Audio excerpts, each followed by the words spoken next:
a native New Yorker, okay? And I was born in the same and baptized in the same parish as the poet Billy Collins, who almost everybody has heard of Billy Collins, even if you don't know from poetry, because he's so accessible, bless his heart.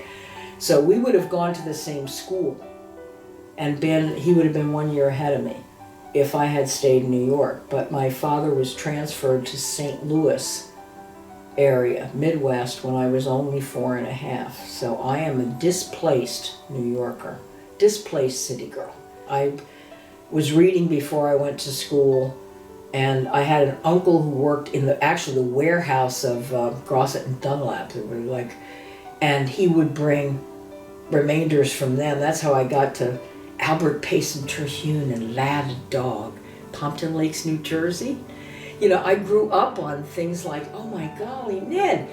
Books were it for me, and I think that probably anybody that makes it all the way to author, you scratch them, you're gonna find somebody who was a book geek.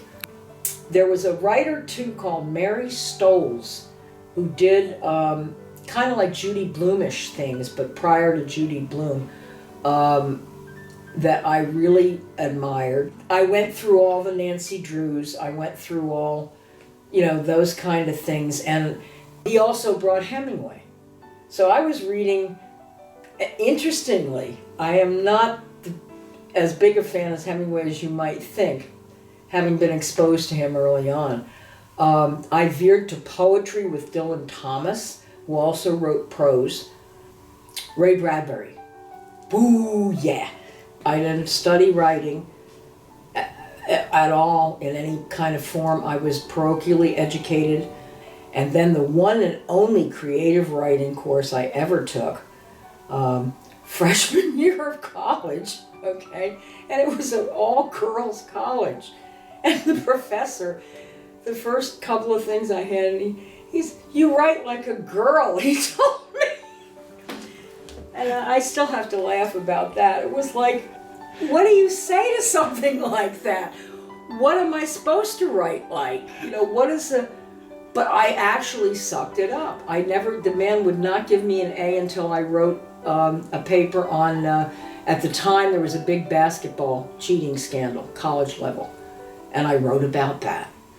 And he finally gave me my A.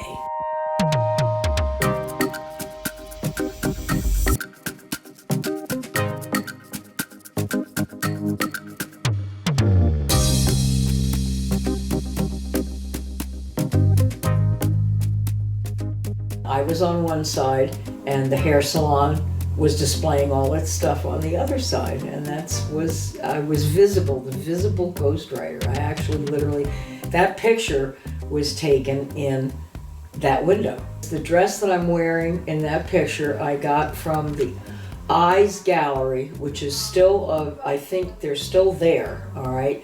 They were importers of things from Mexico and throughout South America, and the firefly on the island and the ones that have the glass mosaics on the outside, that was Isaiah Zagar was famous for having done that. Wordsworth was hired to do their press releases, and I got a crow because the time we all remember newspapers, right? The Bulletin and the Inquirer. The Inquirer's art critic, because Isaiah was an artist and he was known in the area, okay, at the time. And Julia, his wife, ran things, okay, and it was Julia who. But anyway, the woman who was the arts critic for the Inquirer told Julia, who then told me, bless her heart, she said she had never seen a better, more thorough PR, press release than that, because it was, I cited things, et cetera, et cetera.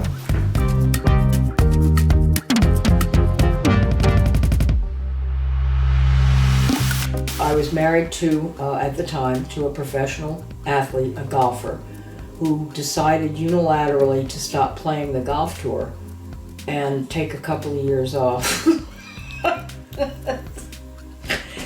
from having to deal with things, okay? He never wanted to move further south than where we lived in New Jersey for obvious reasons, because you have to work, maybe you can give lessons 12 months out of the year, if you're in the south, but not if you're up north. So I needed to find something more to augment. And so it was, and the thing that I wanted most was, I wanted to write more than I was able to write. When I launched, at 87 and 88, I've always been kind of ahead of the wave. There was nothing but glass ceiling at that point, because I wrote a business plan. I already had established credit in my own name. I did oddball things, not purposely, but because my life demanded it. 3 years later, yes, give it time. But when I did what I did, it was like, because I was sitting it was like in the throes of brandy in front of a fire. What do you somebody asked me the question, what do you really want to do if you had your total druthers, And what I came up with is what I'd really like to do is just hang out a shingle, like lawyers used to do, that said, I'm a writer. Scribes for our time.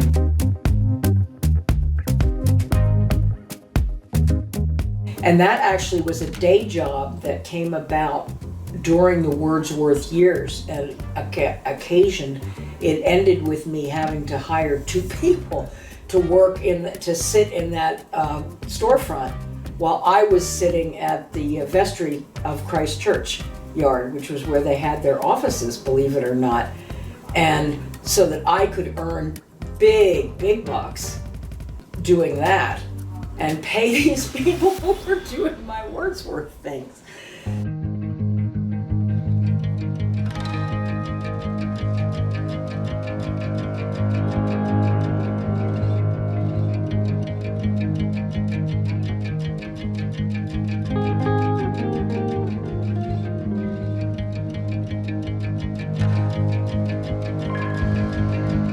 I deliberately named her Anne Smith for that reason, because it's such a common, common name. And I liked the notion of every Anne. Now, I didn't start with that in my head, but that's the beauty, that's the gift and the joy that writing gives you. It's like as you go. I am always asked, because of what I chose, the way I chose to structure it, which is written in memoir form, even though it's a novel, okay? And it's because it's the first person and it's present tense. And I assure you, I will never do that again. Because think about that. If it's first person and present tense, man, it all has to happen in the moment. And that is, it was a real challenge, but it felt like this person. Yes, I inform Anne, because any character that any author who's like writing fiction, I defy them to say that, they're not infusing, in some fashion, every single character, And the other characters, some of them are composite. They're actually all kind of composite. It's so intimate, it's so personal, it didn't seem like it was fiction at all. It must all be true. No, it's not. It's a much kinder, gentler form of truths. I left the harsh truths out pretty much. Not all of them, but, and because it went through 3 complete revision, okay? The first title was Anniversary Waltzes, so you can guess what that was. Oh, bad marriage, years, okay? That was 80s era, okay? 90s comes along, okay? And actually it was my daughter who just inadvertently gave me that second title. It was like, no, that's not right, that's not working. It's like it's too, and I was angry because this was like, this was leading up to the divorce that I had to seek, etc. That had a lot of negative fallout. So set that one aside. This next one is, okay, this is a, this woman's this girl, she's struggling, she's gonna find herself, she's gonna, Eating Cheesecake in the Dark was the second title. Okay, and I'm happy to see you smile, because that was exactly what was intended, because it tells you a heck of a lot, doesn't it? It tells you a whole lot without having, and that's when it began. All right, and I did get a manuscript out of it, okay? But it was still too painful, it was still too hurt the voice, okay? The dark, the cheesecake and the dark. When I finally realized, okay, as an author, that Eating Cheesecake, it was starting to be funny. Why can't we see the humor in it? And that's when Anne really took off, okay? She sees the humor in things. It's not to the exclusion of serious things, but it gets her through. And she has friends who are funny, and there's dialogue that's funny, and all that. So it became, Bow and Arrows finally was, and it is bow for beautiful and arrows for erotic. But it's not erotica. Eros is more the powers. It speaks to the powers of love. And yes, there's a lot of physical side in there, but there's also a lot that isn't physical side. There's her love, and the judge, thank God, and Writer's Digest picked up on that too.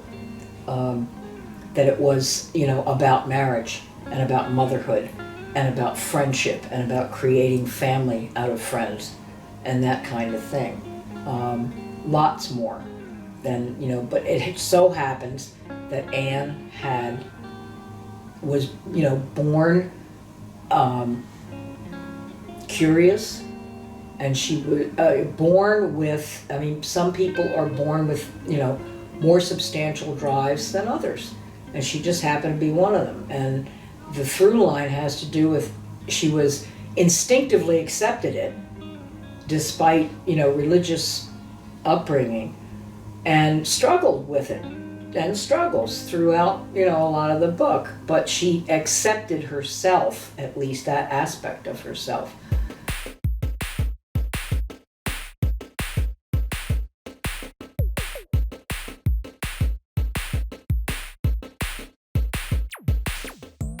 There was a film that came out, and I really tried hard to get close, that's considered a cult film, kind of. Sofia Coppola directed it, and it's called Antoinette. Kirsten Dunst played Antoinette. Very well, actually. It was good. That plot of that movie is the plot of Until the Guillotine, except hers ended when they left Versailles. Mine goes all the way up the steps to the guillotine. Okay, mine keeps going. And I am proud of that. It sounds kind of, egotistical, but I am proud of that, because it's the whole story. And there's sometimes I say, I work very slow. I wish to hell I worked faster, but I don't. But that's what you amass, okay? And it has to get to a critical mass point, kind of, with what you learn that wasn't in the superficial portrait. The things like the condition that kept him from her whole job was to get there and get a male heir, or two preferably, or even three, okay? Because women couldn't inherit the French throne, which is, and it didn't happen for 7 years. And it was because he needed an operation. Now, that research 20 years ago took me weeks on end, months on end. Now, all you have to do is put in, Google, and you will see it's in Wikipedia, for heaven's sake, that he had phimosis, The novelty of it was enough to keep me going because of that book, because of that 1901. I was like, I had no idea. And then it became, could this be true? Could this really have happened this way? Yes, it not only could, but it did. That's where the humanities come in. And a lot of what's in every character in that book, except for, there are 2 Babettes, and there's maybe 3 or 4 major domos. They are entirely fabricated characters. Every other character in that book really lived, really looked the way they're described. In many cases, I was able to obtain things that they had actually said or published that I've used, okay? Because, nothing was copyrighted and I could have it all. And that helps to inform it, but you can't, when I say used, you take it like you take an ingredient for a dish. You don't just throw it in there, because I found this, whoa, look, this. You have to fit it. Mm-hmm. And then when it fits well enough, it's like they're all sitting around a table suddenly and they start talking. And you let them talk in the way that they would talk, based on what you already have seen that they said. Antoinette was she was smart, she was sharp as a tack, that girl. Smart and sassy and feisty, and not a mean bone in her body. Shrewd, judge a character, bang, she could get you immediately, okay? And why this retiring, sad, oh my God, her story is pathetic. And unknown to history, why? She didn't matter. Yes, she did matter. She was the one and only person that was as close to that woman as anybody could get. Mm-hmm. She was the one who wrote the memoirs, kept the memoirs that were that Catherine, she gave to Catherine, who survived, and Catherine published them.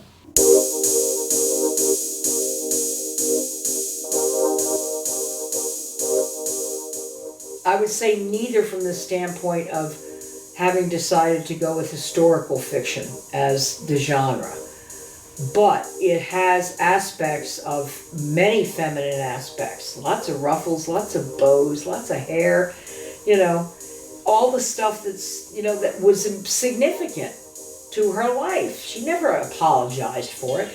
And she hired commoners to paint her portraits. She had a commoner dressmaker. The dressmaker's going to have a bigger role in the sequel. But she was an unmarried woman in trade, for God's sake. I mean, she did these things.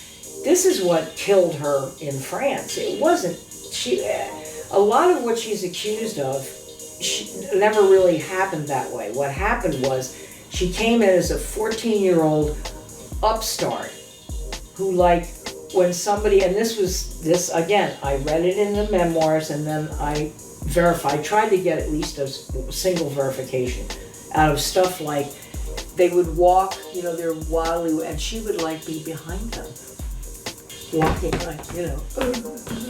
and her coterie, her girls would be cracking up, but the real powers that were not cracking up.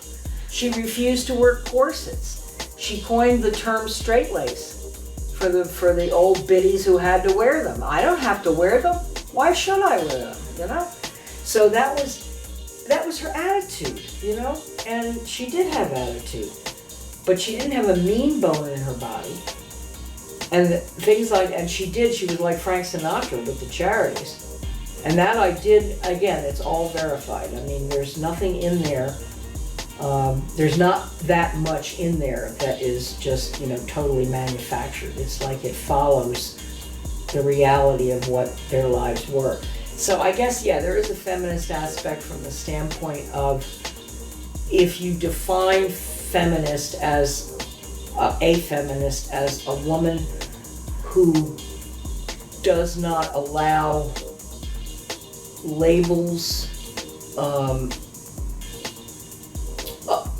external definitions to define her. Okay? I am me. I don't, I'm not a man's wife, I'm not a this, I'm not a that. I am me.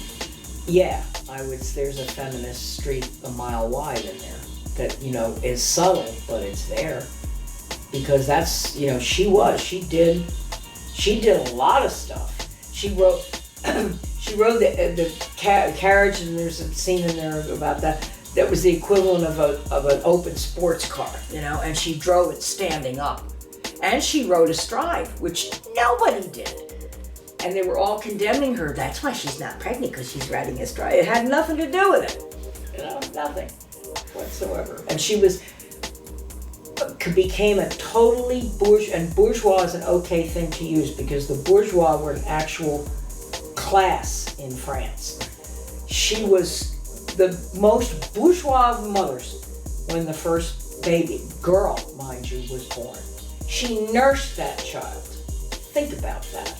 It's like by then everybody knew and couldn't stand her, for all that stuff. But this was like, oh my God, don't tell me. And he was no better. I became fond of him. So did she. They were friends. They respected each other. And that, I hope, shows too. When he chickened out towards the end, he could have ordered up armies, etc. And what she says to him is like, no, I know you can't do it, Damn. Because she went down in public, actually, took a knee in front of him. Please, call out the army. I will ride with you at the head of them, Please, we've got to nip this thing in the bud. And the silence lengthens and lengthens and lengthens, and that was his character, kind of, And she accepted that. And there is a lot to empathize with in both of them, and actually hopefully readers will find they'll be able to empathize a little bit more with this fat, ugly guy that she married, that was married to. He was like, if he'd been left alone, he would have been fine. He was not the least bit interested in being king. And they came to the throne. She was like, I think 18, he was 20. And that's a very famous quote. We are too young to rule. It's like, yeah. And they were. And she wasn't politically educated. Forget that. That was not the deal. Neither was he particularly. So, because again, there was Sun King, the 14th was the big deal. Then there was the 15th, and he was like the DuBarry guy and the this and that. And I forgave her for Trianon. I could see why she, and hopefully readers will too. They'll see why she needed that, because it was the only place where she could be herself. And yes, she spent money. But, so do the Kardashians.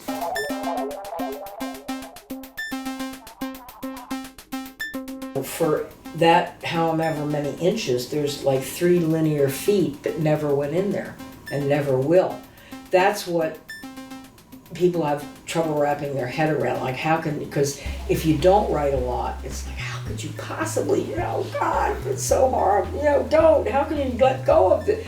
Because it doesn't work. I'm a big champion of revisioning, okay?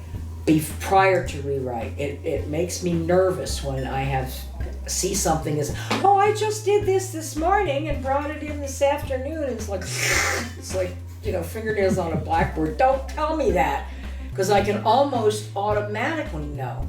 And it's nothing against you or your abilities, but it's like anything else. You need to practice it. You need to get it, you need to polish it. You build something, you build writing, just like people build furniture. There's a whole plumbing aspect to it, that whole craft side. And that doesn't happen top ahead, because the muse bit you. You have to do what you have to do. It's just that's not the way it is.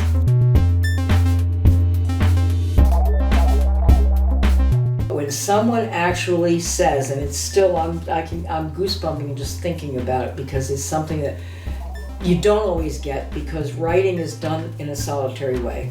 And it's shared in a solitary way. I'm not sitting there while you're reading this book, okay? But that when it comes back to you from whoever, in whatever direction, that says, oh man, it's as close to your heart as, the little kid who puts the chubby hand and says, I like you. It's at that basic level that someone gets it.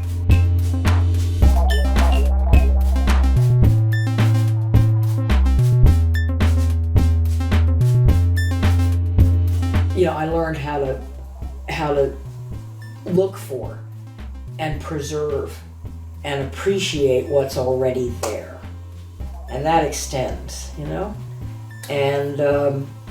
then it came easier and easier, once the Pine Barrens were there, because it was, as I say, it was like it was right after they managed to stop the damn jetport from being built there. That would have been unmitigated disaster, because this is I'm sure you know about the Kohanzik Aquifer and all that, but it was just, I loved hearing that kind of stuff. It was like I really got into it, and so I've been dabbling for a long time. The gardening from the get-go was organic, and it led indirectly. I was Writer's Digest actually commissioned profile of Rodale Press that I did, and I'm very proud of that too. It was a great piece. Oh God, I love doing it. And they were right there in MS, Pennsylvania, and oh my God, it was so wonderful. I do give a damn, and I have for a long time, and I will go on being obnoxious about it.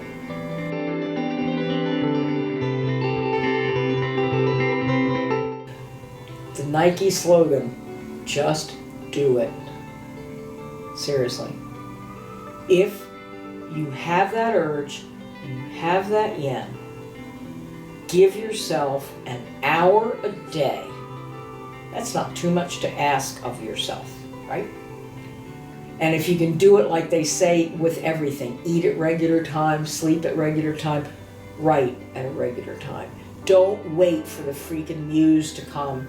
And when it's done, don't look at it right then. Force yourself to leave it alone. Put it somewhere where you cannot see it. Don't reread it. Do not. Leave it alone. Turn the page. If you do it for 30 days, if you give it an hour a day, don't look at it. You have to wait at least, I recommend, a week. Once a week, you can take that hour, if you want, just reread it. Don't touch it, just read it. And if you do that for a month, you're going to be shocked at what you will have created. And the other thing I recommend is when you do go back, read it out loud. Out loud. Speak it. You will hear so much clunk when you do that you will not really, you'll thank yourself, okay? This is, would want to be writer. You'll thank yourself. No.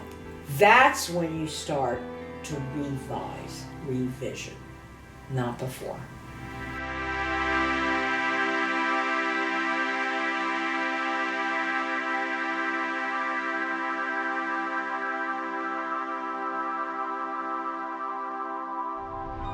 Support public libraries. Like, share, and subscribe for more great videos.